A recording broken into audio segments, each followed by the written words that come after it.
So ಇವತ್ತು ನಾನು normal ಆಗಿ ಉಡುಪಿ ಶೈಲಿಯ ಸಾಂಬಾರ್ ಪೌಡರ್ ಹೇಗೆ ಮಾಡಬಹುದು ಅನ್ನೋದನ್ನು ಹೇಳ್ತೀನಿ. ಹಾಯ್ ಹಲೋ ನಮಸ್ಕಾರ ಎಲ್ರಿಗೂ. ManeMaddhu ಯೂಟ್ಯೂಬ್ ಚಾನಲ್ಗೆ ಎಲ್ಲರಿಗೂ ಸ್ವಾಗತ. ತುಂಬ ಜನಕ್ಕೆ ಸಾಂಬಾರು ಮಾಡೋದು ಕೆಲವೊಮ್ಮೆ ತುಂಬ ಟೈಮ್ ತೊಗೊಳುತ್ತೆ ಅಂತ ಅನಿಸುತ್ತೆ ಅಲ್ವಾ. ಸೊ ಅದಕ್ಕೋಸ್ಕರ ನಾವು ಒಂದು ಸಾಂಬಾರ್ ಪೌಡ್ರ್ ಮಾಡಿ ಇಟ್ಕೊಂಡ್ಬಿಟ್ರೆ ಮನೇಲಿ ತುಂಬ ಈಸಿಯಾಗಿ ಇನ್ಸ್ಟೆಂಟಾಗಿ ನಮಗೆ ಬೇಕಂದಾಗ ಪಟ್ಟಂತ ಸಾಂಬಾರು ಮಾಡ್ಬೋದು. ಅದರಲ್ಲೂ ಉಡುಪಿ ಸೈಡಲ್ಲಿ ಅಥವಾ ಉಡುಪಿ ಕಡೆಯಲ್ಲಿ ತುಂಬ ಡಿಫ್ರೆಂಟಾಗಿ ಮಾಡ್ತಾರೆ ಸಾಂಬಾರು. ಅಲ್ಲಿನ ಸಾಂಬಾರು ತುಂಬ ಫೇಮಸ್ ಕೂಡ ಹೌದು. ಅಲ್ಲಿನ ಫಂಕ್ಷನ್ಗಳಲ್ಲಿ ಇರ್ಬೋದು, ಇಲ್ಲ ದೇವಸ್ಥಾನಗಳಲ್ಲಿ, ಎಲ್ಲ ಕಡೆಗಳಲ್ಲಿ ತುಂಬ ಡಿಫ್ರೆಂಟಾಗಿ ಸಾಂಬಾರು ಮಾಡ್ತಾರೆ. ಸೊ ಉಡುಪಿ ಸ್ಟೈಲಲ್ಲಿ ಸಾಂಬಾರ್ ಪೌಡರ್ನ ಹೇಗೆ ಮಾಡೋದು, ಅದಕ್ಕೆ ಏನೇನು ಇಂಗ್ರೀಡಿಯೆಂಟ್ಸ್ ಹಾಕ್ತಾರೆ, ಏನೇನು ಹಾಕಲ್ಲ, ಇದನ್ನೆಲ್ಲ ತಿಳ್ಕೊಬೇಕಂತ ಹೇಳಿದರೆ ಈ ವಿಡಿಯೋನ ಪೂರ್ತಿ ನೋಡಿ. ಹಾಗೆ ನೀವು ಯಾರಾದರೂ ಇನ್ನು ನನ್ನ ಚಾನಲ್ನ ಸಬ್ಸ್ಕ್ರೈಬ್ ಮಾಡಿಲ್ಲ ಅಂದರೆ ಪ್ಲೀಸ್ ಸಬ್ಸ್ಕ್ರೈಬ್ ಮಾಡಿ, ಹಾಗೆ ಪಕ್ಕದಲ್ಲೇ ಇರುವ ಬೆಲ್ ಐಕಾನ್ನ ಕ್ಲಿಕ್ ಮಾಡಿ. ತುಂಬ ಜನ ಸಾಂಬಾರು ಮಾಡೋಕ್ಕೆ ಚೆನ್ನಾಗಿ ಬರಲ್ಲ ಅನ್ನೋದನ್ನು ಹೇಳ್ತಾರೆ ಅಲ್ವಾ. ಆ್ಯಂಡ್ ಇನ್ನೊಂದು ಏನಾಗುತ್ತೆ, ಕೆಲವರಿಗೆ ಪ್ರತಿದಿನ ಸಾಂಬಾರು ಮಾಡುವಾಗ ಎಲ್ಲ ಐಟಮ್ಸ್ ಎಲ್ಲ ಒಟ್ಟು ಹಾಕೋದಂದರೆ ತುಂಬ ತಲೆನೋವು ಅನಿಸುತ್ತೆ. ಸೊ ಸಾಂಬಾರು ಪೌಡರ್ ಇದ್ಬಿಟ್ರೆ ಇನ್ಸ್ಟೆಂಟಾಗಿ ಮಾಡಬಹುದು ಅಂತ. ಸೊ ಇವತ್ತು ನಾನು ನಾರ್ಮಲಾಗಿ ಉಡುಪಿ ಶೈಲಿಯ ಸಾಂಬಾರ್ ಪೌಡರ್ ಹೇಗೆ ಮಾಡಬಹುದು ಅನ್ನೋದನ್ನು ಹೇಳ್ತೀನಿ. ಉಡುಪಿ ಶೈಲಿಯಲ್ಲಿ ಸಾಂಬಾರು ಅಂದರೆ ತುಂಬಾ ಫೇಮಸ್, ಉಡುಪಿ ಶೈಲಿಯಲ್ಲಿ ಮಾಡುವಂತಹ ಸಾಂಬಾರು. ಸೊ ಆ ಸಾಂಬಾರ್ ಪೌಡ್ರ್ ಹೆಂಗೆ ಮಾಡೋದು ಅನ್ನೋದನ್ನು ಇವತ್ತಿನ ವಿಡಿಯೋದಲ್ಲಿ ಹೇಳ್ತೀನಿ. ತುಂಬ ಸಿಂಪಲ್ಲಾಗಿ ಮಾಡ್ಬೋದು ಇದು. ನಾವೊಂದು 6 ತಿಂಗಳ ತನಕ ಇದನ್ನು ಸ್ಟೋರ್ ಮಾಡಬಹುದು.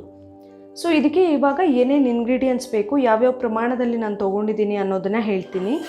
ಇದಕ್ಕೆ ನಾನು 1 ಬೌಲ್ ಆಗುವಷ್ಟು ಕೊತ್ತಂಬರಿನ ತೊಗೊಂಡಿದ್ದೀನಿ, 1/4 ಬೌಲ್ ಆಗುವಷ್ಟು ಜೀರಿಗೆ, 1 ಟೇಬಲ್ ಸ್ಪೂನ್ ಆಗುವಷ್ಟು ಮೆಂತೆ, 1 ಟೇಬಲ್ ಸ್ಪೂನ್ ಆಗುವಷ್ಟು ಕಡಲೆಬೇಳೆ, 2 ಟೇಬಲ್ ಸ್ಪೂನ್ ಆಗುವಷ್ಟು ಉದ್ದಿನಬೇಳೆ, ಅರ್ಧದಿಂದ 3/4 ಬೌಲ್ ಆಗುವಷ್ಟು ಕರಿಬೇವಿನ ಸೊಪ್ಪು, ಒಂದು 40ರಿಂದ 45 ಬ್ಯಾಡಗಿ ಮೆಣಸು, ಹಾಗೆ ಸ್ವಲ್ಪ ಅರಿಶಿಣ. ನೀವು ಮೆಣಸು, ಬ್ಯಾಡಗಿ ಮೆಣಸು ಖಾರ ಸಾಕಾಗಲ್ಲ ಅಂತಿದ್ರೆ ಗುಂಟೂರು ಮೆಣಸು ಕೂಡ ಯೂಸ್ ಮಾಡ್ಕೊಳ್ಬಹುದು.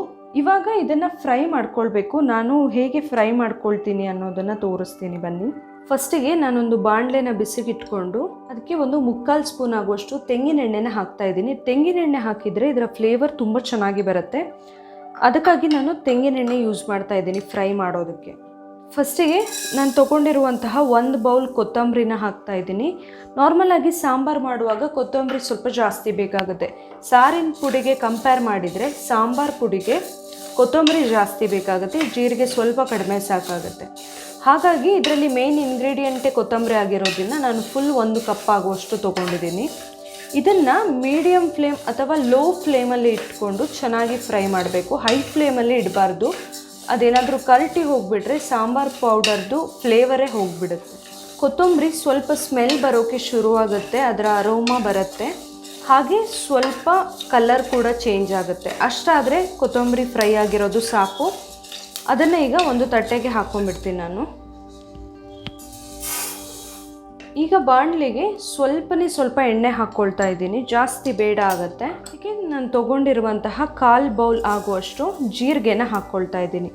ನಾನು ಎಲ್ಲದನ್ನು ಸಪ್ರೇಟಾಗಿ ಫ್ರೈ ಮಾಡ್ಕೊಳ್ತಾ ಇರೋದು ಯಾಕಂತ ಹೇಳಿದರೆ ನಮಗೆ ಒಂದೊಂದು ಇಂಗ್ರೀಡಿಯೆಂಟಿಗೆ ಒಂದೊಂದು ಸಮಯ ಬೇಕಾಗುತ್ತೆ ಫ್ರೈ ಆಗೋದಕ್ಕೆ.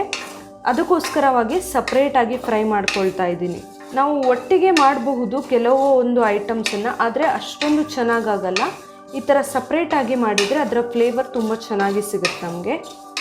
ಜೀರಿಗೆನೂ ಕೂಡ ಎಣ್ಣೆ ಹಾಕಿ ನೀಟಾಗಿ ಫ್ರೈ ಮಾಡಬೇಕು. ಜೀರಿಗೆ ಕೂಡ ಫ್ರೈ ಆಗ್ತಾ ಇದ್ದಂಗೆ ಕಲರ್ ನೋಡಿ ಸ್ವಲ್ಪ ಚೇಂಜ್ ಆಗ್ತಾ ಇದೆ, ಜೊತೆಗೆ ಅದರ ಸ್ಮೆಲ್ ಕೂಡ ಬರುತ್ತೆ. ಅಷ್ಟಾದರೆ ಜೀರಿಗೆ ಫ್ರೈ ಆಗಿದ್ದು ಸಾಕು. ಅದನ್ನು ತೆಗೆದು ಸೈಡಿಗೆ ಇಟ್ಕೊಳ್ಬಹುದು ನಾವು. ಈಗ ಒಂದು 1/4 ಸ್ಪೂನ್ ಆಗುವಷ್ಟು ತೆಂಗಿನ ಎಣ್ಣೆನ ಹಾಕ್ಕೊಳ್ತಾ ಇದ್ದೀನಿ. ಮತ್ತು ಇದಕ್ಕೆ ನಾನು ತೊಗೊಂಡಿರುವಂತಹ 1 ಟೇಬಲ್ ಸ್ಪೂನ್ ಆಗುವಷ್ಟು ಮೆಂತೆನ ಹಾಕ್ತಾ ಇದ್ದೀನಿ. ಮೆಂತೆ ಏನಾದರೂ ಜಾಸ್ತಿ ಆಗಿಬಿಟ್ರೆ ಸ್ವಲ್ಪ ಕಹಿ ಆಗುತ್ತೆ, ಆದ್ದರಿಂದ ಮೆಂತೆನ ಸ್ವಲ್ಪನೇ ಹಾಕಿದರೆ ಸಾಕಾಗುತ್ತೆ. ಇದನ್ನು ಕೂಡ ನೀಟಾಗಿ ಫ್ರೈ ಮಾಡಬೇಕು. ಮೆಂತೆ ಏನಾದರೂ ಫ್ರೈ ಮಾಡಿದ್ದು ಜಾಸ್ತಿ ಆದರೆ ಕೂಡ ಕಹಿ ಬರಬಹುದು. ಸೊ ಅದನ್ನು ನೋಡಿಕೊಂಡು ಅದು ಹದ ಕೆಂಪಾಗಬೇಕಷ್ಟೇ, ಅಷ್ಟು ತನಕ ಫ್ರೈ ಮಾಡಬೇಕು. ಇದು ಈಗ ಹದ ಕೆಂಪಾಗಿದೆ. ತುಂಬ ಜಾಸ್ತಿ ಕಪ್ಪಾಗಿಬಿಟ್ರೆ ಅದು ಕರಟಿ ಹೋದಂಗೆ ಆಗುತ್ತೆ ಮತ್ತು ತುಂಬಾ ಕಹಿ ಬರುತ್ತೆ. ಸೊ ಇದನ್ನು ಈಗ ನಾನು ಕೊತ್ತಂಬರಿ ಎಲ್ಲ ತೆಗೆದಿಟ್ಕೊಂಡು ಪಾತ್ರೆಗೆ ಹಾಕ್ತಾ ಇದ್ದೀನಿ. ಈಗ ಬಾಣಲೆಗೆ ಒಂದು 1/2 ಸ್ಪೂನ್ ಆಗುವಷ್ಟು ಎಣ್ಣೆನ ಹಾಕ್ಕೊಂಡಿದ್ದೀನಿ. ತೆಂಗಿನ ಎಣ್ಣೆ ನಾನು ಹಾಕ್ತಾ ಇರೋದು. ಇದಕ್ಕೆ 1 ಟೇಬಲ್ ಸ್ಪೂನ್ ಆಗುವಷ್ಟು ಕಡಲೆಬೇಳೆ ಹಾಗೆ 2 ಟೇಬಲ್ ಸ್ಪೂನ್ ಆಗುವಷ್ಟು ಉದ್ದಿನಬೇಳೆನ ಹಾಕ್ತಾ ಇದ್ದೀನಿ. ಉದ್ದಿನಬೇಳೆ ಕಡಲೆಬೇಳೆ ಹಾಕೋದ್ರಿಂದ ಸಾಂಬಾರು ಸ್ವಲ್ಪ ದಪ್ಪವಾಗಿ ಬರುತ್ತೆ ಟೆಕ್ಸ್ಚರ್ ನಮಗೆ. ಇದೆರಡನ್ನು ಒಟ್ಟಿಗೆ ಫ್ರೈ ಮಾಡ್ಬೋದು, ಯಾಕಂತ ಹೇಳಿದರೆ ಎರಡಕ್ಕೂ ಆಲ್ಮೋಸ್ಟ್ ಸೇಮ್ ಟೈಮ್ ಬೇಕಾಗುತ್ತೆ ಫ್ರೈ ಆಗೋದಕ್ಕೆ. ಅದಕ್ಕೋಸ್ಕರ ಎರಡನ್ನೂ ಒಟ್ಟಿಗೆ ಹಾಕ್ಕೊಂಡಿದ್ದೀನಿ. ನಾನು ಲೋ ಫ್ಲೇಮಲ್ಲಿ ಇಟ್ಕೊಂಡು ಫ್ರೈ ಮಾಡ್ತಾ ಇದ್ದೀನಿ. ಇದು ಕಡಲೆಬೇಳೆ ಮತ್ತು ಉದ್ದಿನಬೇಳೆ ಸ್ವಲ್ಪ ಕೆಂಪಗೆ ಆಗಬೇಕು. ಸ್ಮೆಲ್ ಕೂಡ ಬರೋಕ್ಕೆ ಶುರುವಾಗುತ್ತೆ ಉದ್ದಿನಬೇಳೆದು. ಅಷ್ಟು ಕೆಂಪಗಾದರೆ ಸಾಕು. ತುಂಬ ಕೆಂಪಗೆ ಆಗಲಿಲ್ಲ, ತುಂಬ ಲೈಟ್ ಕಲರೇ ಇದೆ ಆದರೆ ಅದು ಅಷ್ಟೊಂದು ಟೇಸ್ಟ್ ಚೆನ್ನಾಗಿ ಬರೋದಿಲ್ಲ. ಹಾಗಾಗಿ ಸ್ವಲ್ಪ ಕೆಂಪಗಾಗೋ ತನಕ ನಾವು ಫ್ರೈ ಮಾಡಬೇಕಾಗತ್ತೆ. ಇದೀಗ ಚೆನ್ನಾಗಿ ಕೆಂಪಗಾಗಿದೆ. ಇದನ್ನು ಕೂಡ ಸೈಡಿಗೆ ಇಟ್ಕೊಂಡ್ಬಿಡ್ತೀನಿ. ಈಗ ಇದರಲ್ಲೇ ಸ್ವಲ್ಪ ಎಣ್ಣೆ ಪಸೆ ಇರುತ್ತಲ್ಲ, ಕರಿಬೇವನ್ನ ಅದರಲ್ಲೇ ಫ್ರೈ ಮಾಡ್ಕೊಳ್ತೀನಿ. ಎಕ್ಸ್ಟ್ರಾ ಏನೂ ಎಣ್ಣೆ ಹಾಕೋದಿಲ್ಲ. ಸೊ ನಾನು ತೊಗೊಂಡಿರುವಂತಹ ಅರ್ಧ ಬೌಲ್ ಆಗುವಷ್ಟು ಕರಿಬೇವನ್ನ ಹಾಕ್ತಾಯಿದ್ದೀನಿ. ಕರಿಬೇವು ಸರಿಯಾಗಿ ಗರಿ ಗರಿ ಆಗೋ ಥರ ಫ್ರೈ ಮಾಡಬೇಕು. ಕರಿಬೇವು ನಮ್ಮ ದೇಹಕ್ಕೆ, ಕಣ್ಣಿಗೆ, ಕೂದಲಿಗೆ, ಚರ್ಮಕ್ಕೆ ಎಲ್ಲವಕ್ಕೂ ಕೂಡ ತುಂಬಾ ಒಳ್ಳೆಯದು. ಸೊ ಆದಷ್ಟು ಅಡುಗೆಯಲ್ಲಿ ಕರಿಬೇವನ್ನ ಯೂಸ್ ಮಾಡ್ತಾ ಇರಬೇಕು. ಸಾಂಬಾರ್ ಪೌಡ್ರಿಗೆ ಕರಿಬೇವು ಈ ಥರ ಫ್ರೈ ಮಾಡಿ ಹಾಕೋದ್ರಿಂದ ತುಂಬ ಟೇಸ್ಟ್ ಕೂಡ ಕೊಡುತ್ತೆ. ಕರಿಬೇವು ಸರಿಯಾಗಿ ಗರಿ ಗರಿ ಆಗೋಷ್ಟು ಫ್ರೈ ಆಗಬೇಕು, ಚೆನ್ನಾಗಿ ಪುಡಿ ಆಗಬೇಕಂದ್ರೆ. ಸೊ ಇದನ್ನು ಕೂಡ ಸೈಡ್ಗೆ ತೆಗೆದು ಇಟ್ಕೊಳ್ತಾ ಇದ್ದೀನಿ. ಈಗ ಬಾಣಲೆಗೆ ಮತ್ತೆ 1 ಸ್ಪೂನ್ ಆಗುವಷ್ಟು ತೆಂಗಿನ ಎಣ್ಣೆನ ಹಾಕ್ತಾಯಿದ್ದೀನಿ.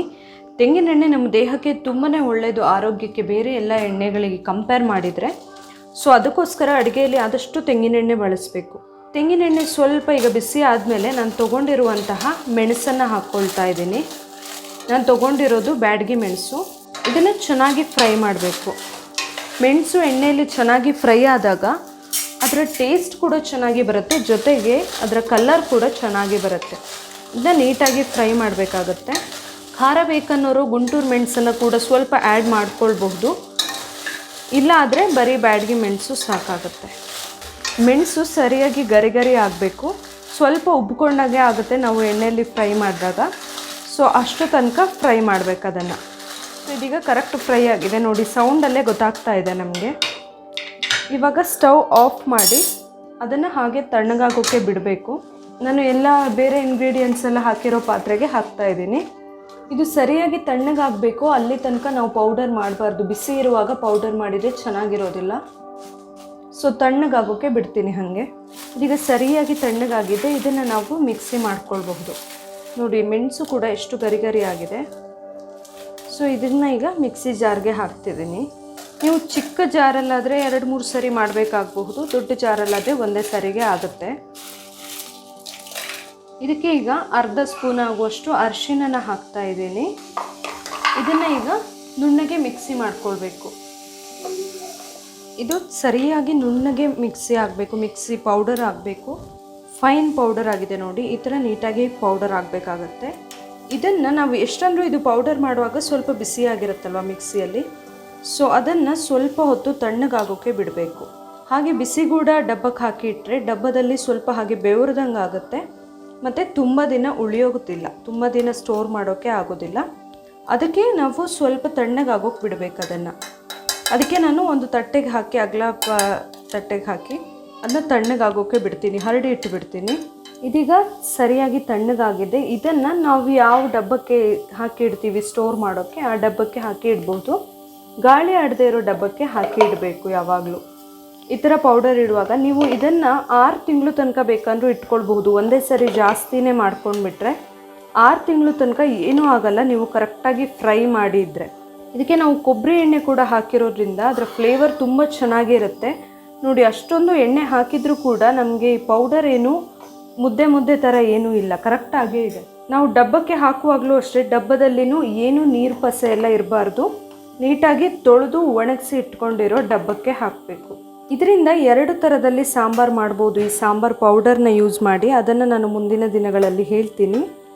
ಬರೀ ಸಾಂಬಾರು ಅಷ್ಟೇ ಅಲ್ಲ, ಇದರಿಂದ ಬೇರೆ ಬೇರೆ ಕೆಲವು ರೆಸಿಪಿಗಳನ್ನು ಕೂಡ ಮಾಡಬಹುದು, ಅದನ್ನು ಕೂಡ ತೋರಿಸ್ತೀನಿ. ಈ ಥರ ನಾವು ಒಂದು ಸಾಂಬಾರು ಪೌಡ್ರ್ ಮಾಡಿ ಇಟ್ಕೊಂಡ್ಬಿಟ್ರೆ ಇನ್ಸ್ಟೆಂಟಾಗಿ ನಮಗೆ ಯಾವಾಗ ಸಾಂಬಾರು ಮಾಡಬೇಕಾಗಿರುತ್ತೆ ಪಟ್ ಅಂತ ಸಾಂಬಾರು ಮಾಡಬಹುದು. ತುಂಬ ಟೈಮ್ ಏನು ತೊಗೊಳ್ಳಲ್ಲ. ನಾವು ಎಲ್ಲಿದೆ ಇಂಗ್ರೀಡಿಯೆಂಟ್ಸ್ ಎಲ್ಲ ಹುಡುಕೊಂಡು ಮೆಣಸು ಎಲ್ಲ ತೆಕ್ಕೊಂಡು ಮಾಡೋಷ್ಟು ಟೈಮ್ ಇಲ್ಲ ಅಂತಾರೆ. ಈ ಥರ ಸಾಂಬಾರು ಪೌಡ್ರನ್ನು ಮಾಡಿ ಇಟ್ಕೊಂಡ್ಬಿಟ್ರೆ ಪಟ್ ಅಂತ ಸಾಂಬಾರು ಮಾಡಬಹುದು. ಇದು ಉಡುಪಿ ಶೈಲಿಯಲ್ಲಿ ಮಾಡಿರುವಂತಹ ಸಾಂಬಾರು ಪೌಡ್ರು, ತುಂಬ ಟೇಸ್ಟಿ ಆಗಿರುತ್ತೆ ಇದು. ನೋಡಿದ್ರಲ್ಲ, ತುಂಬ ಈಸಿಯಾಗಿ ಉಡುಪಿ ಸ್ಟೈಲಲ್ಲಿ ಸಾಂಬಾರ್ ಪೌಡರ್ ಹೇಗೆ ಮಾಡೋದು ಅಂತ ಹೇಳಿ. ಸ್ಮೆಲ್ ಕೂಡ ತುಂಬಾ ಚೆನ್ನಾಗಿರುತ್ತೆ, ಹಾಗೆ ಟೇಸ್ಟ್ ಕೂಡ ತುಂಬ ಚೆನ್ನಾಗಿರುತ್ತೆ. ಇದರಲ್ಲಿ ನಾವು ಬೇರೆ ಬೇರೆ ರೆಸಿಪಿಗಳನ್ನು ಕೂಡ ಮಾಡಬಹುದು ಈ ಸಾಂಬಾರ್ ಪೌಡರ್ನ ಯೂಸ್ ಮಾಡಿಕೊಂಡು. ಇವತ್ತಿನ ಈ ಸಾಂಬಾರ್ ಪೌಡರ್ ರೆಸಿಪಿ ನಿಮಗೆ ಇಷ್ಟ ಆಗಿದ್ದರೆ ನೀವು ಕೂಡ ಈ ಥರ ಒಂದು ಸಾಂಬಾರ್ ಪೌಡರ್ ಮನೇಲಿ ಟ್ರೈ ಮಾಡಿ. ಹಾಗೆ ಈ ವಿಡಿಯೋನ ಲೈಕ್ ಮಾಡಿ ಹಾಗೆ ಶೇರ್ ಮಾಡಿ. Thank you.